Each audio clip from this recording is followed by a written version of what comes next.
What's up, everybody? Welcome to Podcast Now. I'm Alex, and in this video, I want to talk about Best Buy's Total Tech being a joke. Now, I've seen this quite a bit online. My wife has caught me up to speed on what it actually is because I've kind of just ignored it, not to play the privilege card because I'm not. We got lucky getting a PS5 day one, where we did not get so lucky getting an Xbox Series S or X. We want the X, and we've been trying to get it over the last maybe month or so. Not, I guess, in the biggest rush in the world, but we also would like it. And that's kind of how I've at least discovered this Total Tech thing from Best Buy. This, I guess, does go into the field of like scalpers and, you know, obviously like moving the price up so high for these consoles and the bots, obviously, that are plaguing online purchases of all of these consoles. It's a joke. All of that stuff has always been a joke in terms of it's unfair, and it's kind of sad that here we are a year in and we're still having, you know, these problems, and probably will persist for another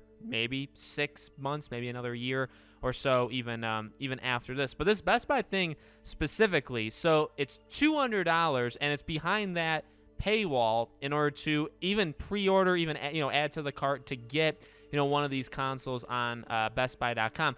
Kind of pathetic.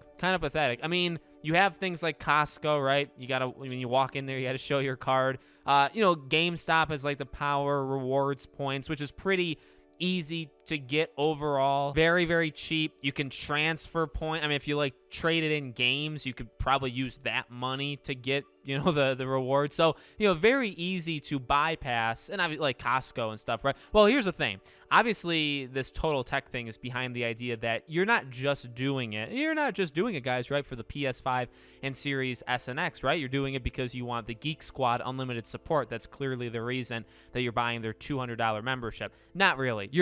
I really think that the idea here is to rip people off, and, you know, if $500 wasn't already enough to get the Series X or PS5, well, how about $700, which is, you know, it's not exactly lined up with what people online are selling it for, but sometimes it is. I mean, even like the bigger bundles, again, even going like down the Series X's road, you know, when they have the bundles of like Halo, or if it comes with certain stuff in it, I mean, you can get bundles even on some, you know, off websites for like $660, $650, even $700, depending on what you're getting. So you're pretty much just doing that. You know what I mean? You're getting a base Xbox for the price of a big bundle from another website, or even, you know, the Microsoft Store, and it's because you have to do, you know, a membership on top of it. Really, it's actually kind of pathetic, because it's just, I would even say, putting them in the league of these scalpers. It's like, and in fact, they're actually kind of doing the same thing. You know what I mean? They possess at some point these consoles, and they're saying, well, we could sell them at normal price, just like scalpers, right? Or even like online bots. I mean, some people are getting them. So you get like 10 PS5s, and you could say, well, you know, I could be a good person in this world. I mean, I get it. I get the hustle, and I get making money from these things. I truly do, you know, understand it. But, you know, you have like, say, 10 of them. You need one, then you have 9 to sell. You could sell them for $500, the normal price, just make your money back. You could sell it for $50, $100 over, or you could sell it for $200, which would be in line with Best Buy, which is actually exactly what you would consider Best Buy doing, right? They possess these consoles, and they're saying, well, we could sell them at the normal price that Walmart, Target, GameStop, Amazon, Microsoft Store, PlayStation, all of these places, they're selling it for normal price. Well, we could just add $200 to that, and that would be, these people are pathetic enough, they'll do it, won't they? And that's sad. That's sad. Because people, and here's the deal, like, people aren't pathetic for doing, like, I get wanting these consoles as soon as humanly possible. I would say, granted, there's not the biggest reason, even a year after these, which, by the way, happy birthday, not exactly, but we're getting very close to the birthday of Series X and PS5. I don't think there is like a trillion reasons to get these consoles, and that comes from somebody who, you know, owns a PS5, but I do think there are reasons, and I would, you know, I completely understand people wanting to get them, and even going over. I mean, I spent too much money on a Funko Pop about, you know, 3-4 months ago, so I understand overspending to get something that you feel like you really need in the moment. So it's not actually pathetic on our end, on people trying to buy it. It's pathetic on the end of like Best Buy, but it really does. I really think it puts them directly in line with bots, with scalpers, because it's hard enough. You know, the Microsoft Store, all these places, they're up for like 10.5 seconds and then they're gone. So it's hard enough to even do it. But then if you do actually, you know, get through, you have to spend 700 instead of 500. It's like that's not right. And I guess I mean, again, like you get more than just that, but it's very clear they're putting it behind a paywall. And at that point, the console's not even 500. I mean, the console literally is $700. But if you're doing it, it seems like very specifically just so that people will spend more money to buy a PS5 or Series S or X. They have to spend $200 extra.